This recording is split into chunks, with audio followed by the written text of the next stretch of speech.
Hello viewers, আশা রাখি সবাই ভালো আছেন। চলে আসলাম আজকে আমরা নতুন একটি ভিডিও নিয়ে।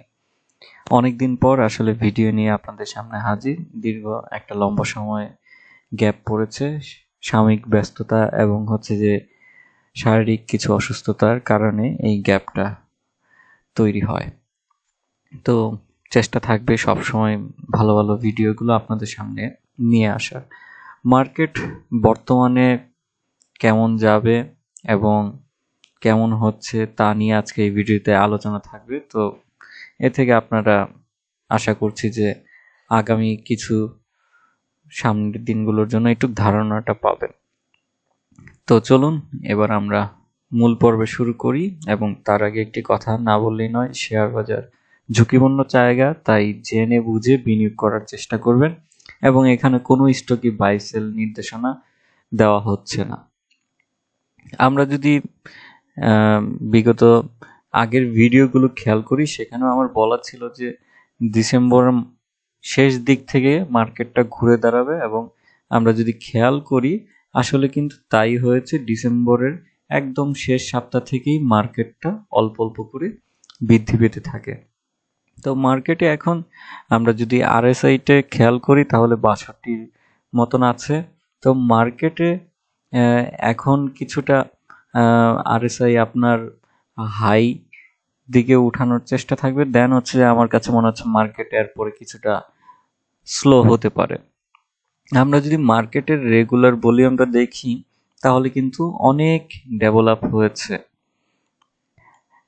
অলরেডি আমরা দেখতে পাচ্ছি যে যেখানে ১,৫০০ কোটি টাকার অতিক্রম করেছে, কিন্তু একটা দীর্ঘ সময় দেখতে পাই যে মার্কেট ১,০০০-এর নিচে ট্রেড ভলিউম ছিল কিংবা ১,০০০-এর আশপাশে ছিল। তো ভলিউমটাও আপনার অনেকাংশে কমে যায়। আমরা এখানে যদি খেয়াল করি তাহলে দেখেন ডিসেম্বর মাসে অনেক ভলিউম ফল করে এবং জানুয়ারির দিকে আস্তে আস্তে বাড়তে থাকে। তো এ থেকে হচ্ছে যে আমরা একটা জিনিস এই মুহূর্তে বুঝতে পারছি যে মার্কেটের অনেক ভালো ভালো শেয়ারগুলোর, ফান্ডামেন্টাল শেয়ারগুলো দেখতে পাচ্ছি তারা মুভমেন্ট করছে। যেমন আমি যদি বলি সেখানে হচ্ছে যে আপনার ওরিয়ন ফার্মা গ্রুপের ওরিয়ন দুটি প্রোডাক্টই রয়েছে, ওরিয়ন ফার্মা, ওরিয়ন, তার বাদে হচ্ছে কি আপনার একটু দুঃখিত, আমি নামটি ভুলে যাওয়ার জন্য দুঃখিত, সরি, ওরিয়ন ইনফিউশন লিমিটেড। তো এই দুটো স্টকে আমরা দেখতে পাচ্ছি যে খুব পজিটিভ দিকে, এবং কিছু গভর্নমেন্ট শেয়ার আমরা দেখতে পাই যে ভালো আকারে মুভমেন্ট হয়েছে, যেমন পাওয়ার গ্রিড, তার বাদে বিএসসি, এইরকম করে করে। তো এরা কিন্তু খুবই ফান্ডামেন্টাল শেয়ার। তো এর মধ্যেও আমার কাছে যেটি চোখে লেগেছে যে আপনার কিছু ফার্মা সেক্টরে অন্যান্য শেয়ারগুলোর কিন্তু ভলিউম বৃদ্ধি পেয়েছে। তার মানে মার্কেটে আমার কাছে মনে হচ্ছে আস্তে ধীরে ধীরে বায়ার আসছে। যেমন এখানে যদি আমি খেয়াল করি একমির কিছু অনেক দিন পর আপনার 10 লাখের উপরে শেয়ার আদান প্রদান হয়।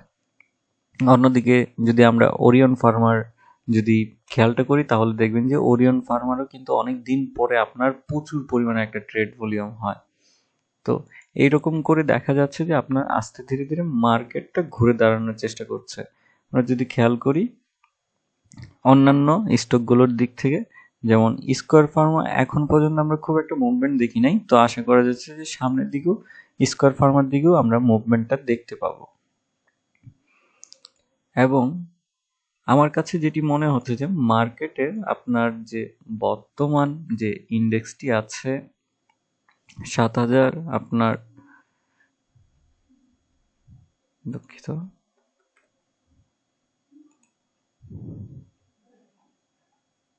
বর্তমান ইন্ডেক্সটি আমরা দেখতে পাচ্ছি ৭,০৬১ দিকে আছে ইন্ডেক্সটি, অথবা আজকে ক্লোজ হয়েছে ৭,০৫৫-তে। তো মার্কেট আমরা হায়েস্ট দেখতে পাই যে গত বছর ছিল আপনার ৭,৩৮৪।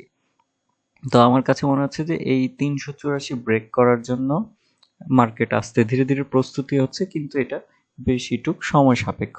এটা হয়তো আমরা খুব কুইকলি হয়তো দেখতে পাবো না, কারণ দেখা যাচ্ছে যে মার্কেটটা তার সাথে অ্যাডজাস্টমেন্ট করে করে মুভমেন্ট হবে। এবং আমার কাছে মনে হচ্ছে যে প্রিভিয়াস গত বছরের হিস্ট্রিটাকে ব্রেক করে আমার মনে হয় যে খুবই একটা শর্ট টার্মের ভিতরে মার্কেট তার নতুন আবার হিস্ট্রি ক্রিয়েট করার পসিবিলিটি বেশি।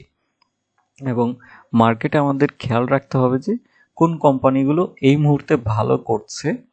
অনেক ফান্ডামেন্টাল আছে কিন্তু তারা কন্টিনিউয়াস কিন্তু ভালো করে যাচ্ছে, তো তারাই কিন্তু আপনাকে ভালো একটা প্রফিট এনে দিবে। তো আপনাকে তার জন্য অবশ্যই কিন্তু ধৈর্য ধরে থাকতে হবে। এখনো অনেক শেয়ার আছে যেগুলো হচ্ছে যে আজ থেকে 5-6 মাস আগে একই অবস্থানে ছিল। আমার একটা সাজেশন থাকবে যে এই শেয়ারগুলো বের করে করে আপনারা লং টার্মের জন্য আরেকটু অপেক্ষা করতে পারলে এই শেয়ারগুলো থেকে আপনি কিন্তু ভালো একটা রিটার্ন পাবেন। তারা ভালো ইপিএস পাচ্ছে এবং হচ্ছে যে প্রত্যেক বছর ভালো ডিভিডেন্ড দিচ্ছে, এবং সামনে যেহেতু মার্কেটে আপনার ব্যাংকের শুরু হবে মার্চ থেকে, আমরা দেখতে পাবো ডিভিডেন্ড ডিক্লারেশন। তো মার্কেটে কিন্তু আবার ভালো পরিমাণে একটা পজিটিভ আমরা দেখতে পাবো যে ব্যাংক সেক্টরটা। এখন যদি আমি ব্যাংক সেক্টর বলি, ব্যাংক সেক্টরে গুটি কয়েক শেয়ার মোটামুটি বেড়েছে, কিন্তু ওভারঅল যদি আমরা খেয়াল করি মার্কেটে আপনার নভেম্বরের দিকে দেখতে পাই যে ব্যাংকের একটা ভালো মুভমেন্ট হওয়ার পরে পরে ডাউনওয়ার্ডে চলে যায়, এরপর থেকে কিছুটা উঠে দাঁড়ানোর চেষ্টা চলে। তো আশা করা যাচ্ছে এই ব্যাংক সেক্টরটা আপনার ফেব্রুয়ারির দিক থেকে আমরা একটা পজিটিভ দিক থেকে দেখতে পাবো। আর অন্যান্য দিকে যদি আমি বলি তাহলে হচ্ছে যে পাওয়ার সেক্টরের ফুয়েল পাওয়ার সেক্টর আমরা দেখতে পাচ্ছি কিছুটা আপ ট্রেন্ডে আছে। তো আশা করা যাচ্ছে যে ফুয়েল সেক্টরও অনেক ভালো করার সম্ভাবনা রয়েছে।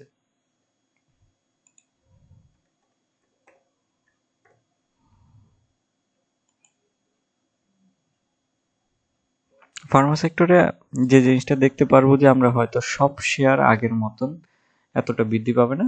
সিলেক্টিভ কিছু কিছু যে শেয়ারগুলো আমার কাছে মনে হচ্ছে তারা গত বছর পারফরমেন্স করেনি, এবছর করার একটা সুযোগ রয়েছে। তো এইভাবে সিলেক্টিভ কিছু শেয়ার আমরা দেখতে পাবো যে ভালো একটা মুভমেন্ট হতে পারে। সেক্টরের খেলা থেকে আমার কাছে মনে হচ্ছে এখন মিশ্রতার খেলাটা হবে, যেগুলো গত বছর হয়নি এই বছর সেই শেয়ারগুলো ভালো পারফরমেন্স করতে পারে। তো ওভারঅল যদি সামারাইজ করি, মার্কেট আমরা খুবই একটা ভালো পজিটিভ দিক থেকে সামনে আরো দেখতে পাচ্ছি, এবং আমার কাছে মনে হচ্ছে যে সামনে তাদের যে গত বছরে যে হিস্ট্রিটা তৈরি করেছিল ইন্ডেক্সটি, সেটিকে ব্রেক করে নতুন আরেকটা হিস্ট্রি তৈরি করার পথে যাবে, এবং এটা একটু সময় সাপেক্ষ। এবং আমার সাজেশন থাকবে ভালো শেয়ার ধরে রাখুন, আশা রাখি ভালো একটা প্রফিট আপনারা নিতে পারবেন। তো আজকে এতটুকুই, ভালো থাকুন, সুস্থ থাকুন, ধন্যবাদ।